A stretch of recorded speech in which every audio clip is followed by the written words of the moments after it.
সড়ক রেল নৌপথে সর্বমোট 419টি দুর্ঘটনা ঘটেছে। এতে 438 জন নিহত হয়েছে, 1424 জন আহত হয়েছে। বাংলাদেশ যাত্রী কল্যাণ সমিতি সড়ক দুর্ঘটনা মনিটরিং সেলের প্রতিবেদনে এইসব তথ্য উঠে এসেছে।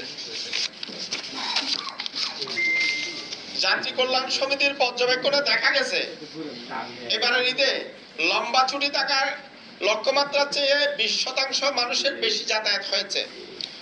বর্তমান সরকারের বিগত 15 বছরের ধারাবাহিক উন্নয়নের ফলে দেশের সড়ক মহাসড়কের অবস্থা আগের তুলনায় ভালো থাকায় যানবাহনের গতি বেড়েছে। দেশের সবকটি সড়ক মহাসড়কের পাশাপাশি পদ্মা সেতুতে মোটরসাইকেলের অবাধ চলাচলের কারণে মোট যাত্রীর 7.5% কেবলমাত্র মোটরসাইকেলে যাতায়াত হয়েছে। সরকারের বিভিন্ন সংস্থা ও আইন শৃঙ্খলা রক্ষাকারী বাহিনী মাঠে থাকলেও ঈদ কেন্দ্রিক অতিরিক্ত ভাড়া আদায়ের নৈরাজ্য, পথে পথে যাত্রী হয়রানি এবারের ঈদের চরমে উঠেছিল। গণপরিবহনগুলোতে ঈদকে কেন্দ্র করে অতিরিক্ত ভাড়া আদায়ের নৈরাজ্যের কারণে বাসের সাথে, ট্রেনের সাথে, খোলা ট্রাকে পণ্যবাহী পরিবহনে যাত্রী হিসেবে জীবনের ঝুঁকি নিয়ে দরিদ্র লোকজন ঈদে বাড়ি যেতে হয়েছে। ঈদ যাত্রার শুরুর দিন 4 এপ্রিল থেকে ঈদ শেষে কর্মস্থলে ফেরা 18 এপ্রিল পর্যন্ত বিগত 15 দিনে 399টি সড়ক দুর্ঘটনা সংঘটিত হয়েছে। এতে 407 জন নিহত হয়েছে, 1398 জন আহত হয়েছে।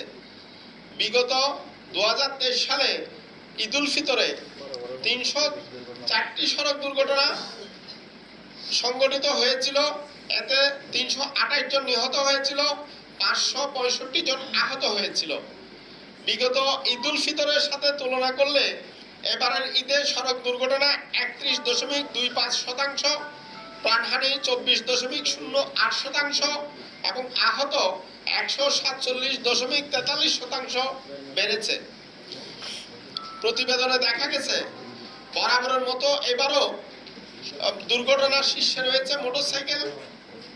এবারের ঈদে 198টি মোটরসাইকেল দুর্ঘটনায় 165 জন নিহত হয়েছে, 240 জন আহত হয়েছে, যা মোট দুর্ঘটনার 49.62%, মোট নিহতের 40.54% এবং মোট আহতের 30.37% প্রায়।